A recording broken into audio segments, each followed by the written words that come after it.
Hello, hello, it's Cat from the Fire Tuna Club. It's another doll custom video. This one is actually a swap doll for a friend of mine in Chile. You'll find her on Instagram under the name Mint Mint Dolls if you want to go check out her fantastic work. I have actually already received my doll, and at the end you'll get to see them both together, since I was a little slower on my part. That being said, let's go ahead and dive right in on how I went about making her doll. I got her a Frankie base. I hadn't actually worked with Frankie before because I wasn't actually that fond of her mold, but Mint Mint loves Frankie, so here we go. Typical prep happens here. Cut off her hair, take off her head, get all the extra hair out, acetone the factory face up off, and then we can begin turning this mass-produced doll into a one-of-a-kind custom doll. This doll needed a lot of rescuing, by the way, so I had to actually X-Acto knife some of the excess seams off, and I decided to also get rid of the molded panties. Dolludeme on Instagram showed me this hot glue and tape method to make a wig for my doll. However, I've been told you can find a video tutorial on Poppin' Antilier's channel. I'm so sorry if I say that wrong.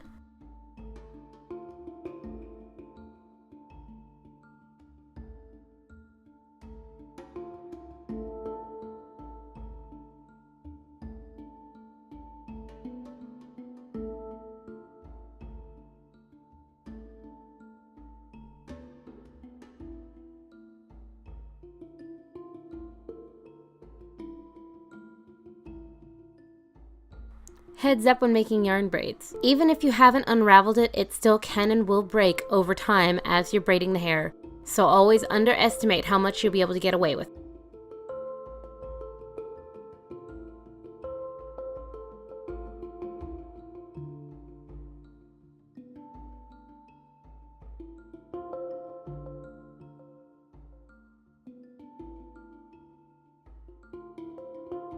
Doing my best to keep the volume down, I didn't actually add hair properly in the blank spots.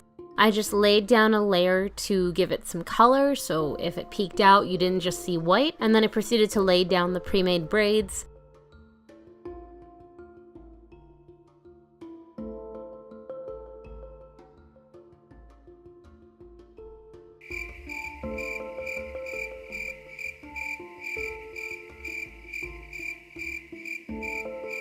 I've got everything glued down where I want it to be, but I am going to hold off styling because I still have to actually shorten the braids.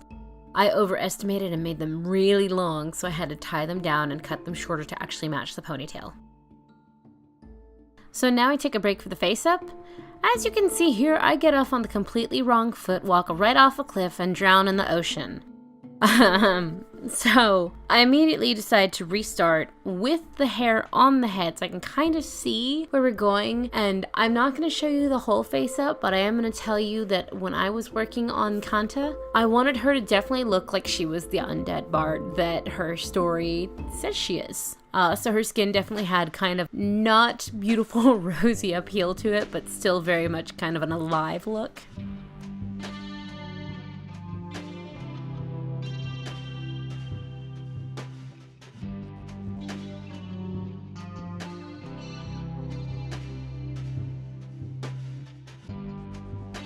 This doll is D&D themed. A quick and easy way to make some aged scrolls is to get a piece of paper in the color of your choice, fold and tear your paper, no scissors are involved. We want the torn, tattered edge look. With 3 torn edges and a long strip, it's time to set it on fire. Not really. Get an adult if you aren't one, and if you're like me, get an adult anyway. Singe your paper without actually catching it on fire to age it, and beat it up. Once you're happy with your results, roll it up into a nice tight scroll, and glue the edge down with super glue. Be careful not to glue your fingers. You can add thread or colored strips of paper around it afterwards so that you can make it look like a sealed scroll.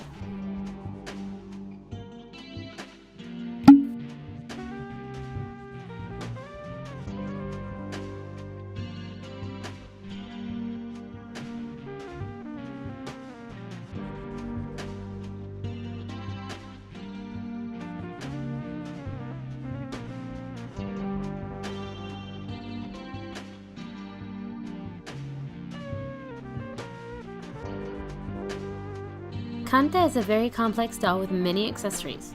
I'm only focusing on the easiest to explain and the ones that I enjoyed making the most.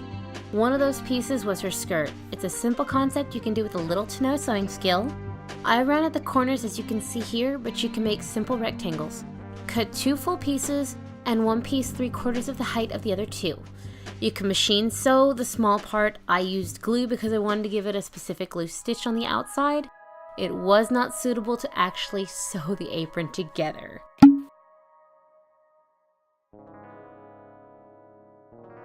Once you have your front pocket complete, sandwich it between the other 2 parts and pin them in place. You can either machine or hand sew the outer edge shut, leave the top open to be turned.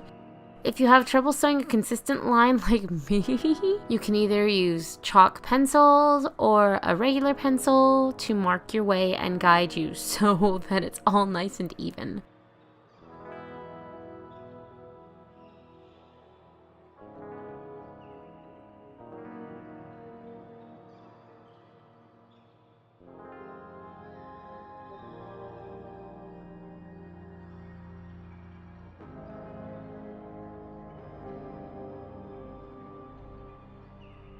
Once you have that done, clip your corners.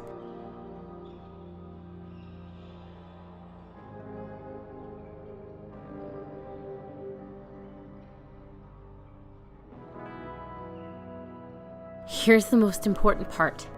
Iron your seams. It'll help your apron lay flat and just plumb looks good.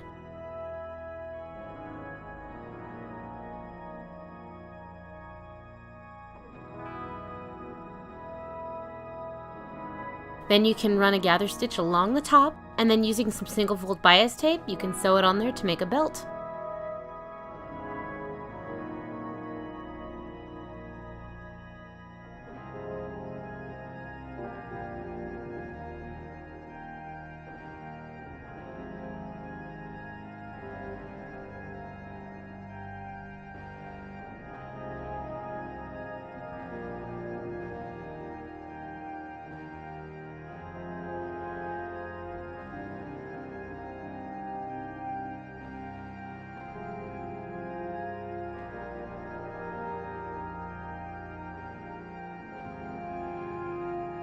If Canta could say one thing, she would definitely say, I'm overburdened.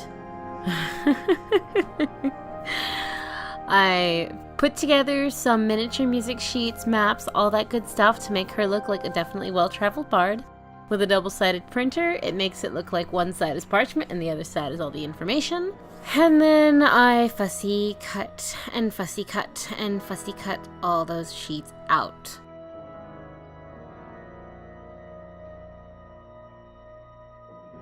Some might call me a hoarder. I'd like to think I'm just very good at recycling stuff. I have a big box of stuff, and for whatever reason I had plastic piping from something in my box. I decided to make Canta a pan flute. So, zipper glue aside, please don't forget to have an adult help you or you will end up glued to your pan flute like me.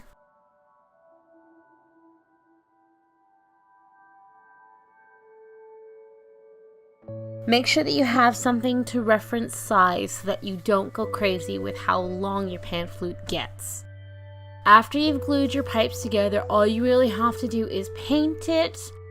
I actually stole my Cricut markers to give it a little bit of a wood grain look and repeated the whole marker on paper to give it a gold band so it looked like it was being held together by metal, and then covered it all in glue just to make sure nothing went out of place and it was nice and sealed.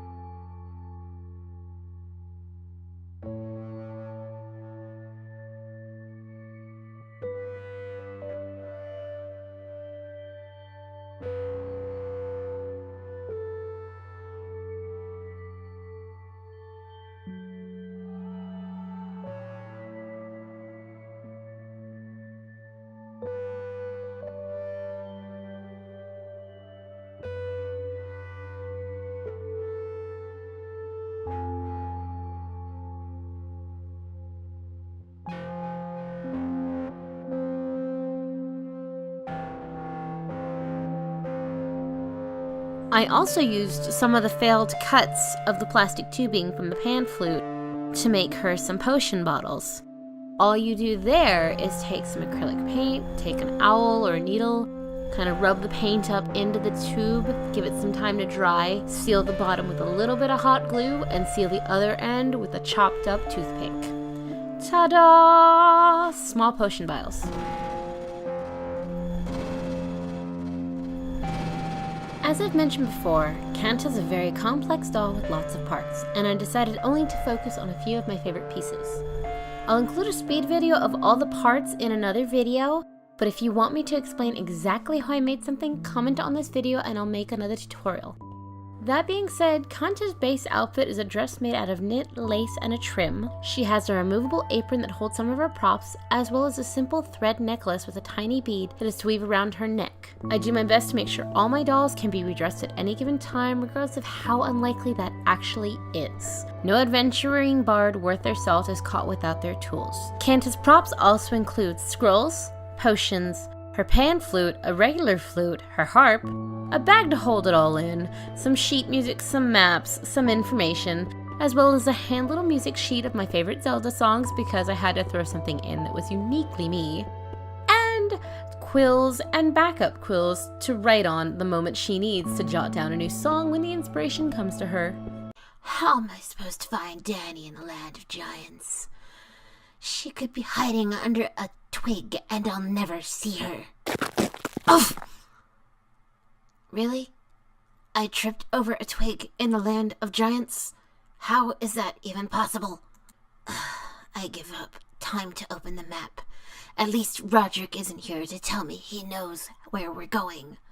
Me and Mint did this kind of gift swap thing. I got the honor of being able to take pictures of them together. I really loved making this doll for her. I tried to embody everything that I thought and felt about her in this doll, and that is why Canta is an undead bard. She's not the warrior or the cleric in this Pathfinder party. She is the bard using her words as best she can to keep you going.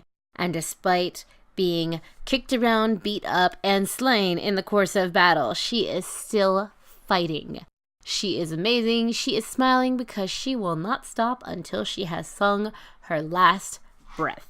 It's that time again where I ask you to subscribe to my channel, like my video, or press the little bell button for alerts. Or you can just go to my Instagram, Fire Tuna Club, if you'd like to suggest content or even see sneak peeks. And let's not forget the fine power of leaving a comment. Thanks for watching.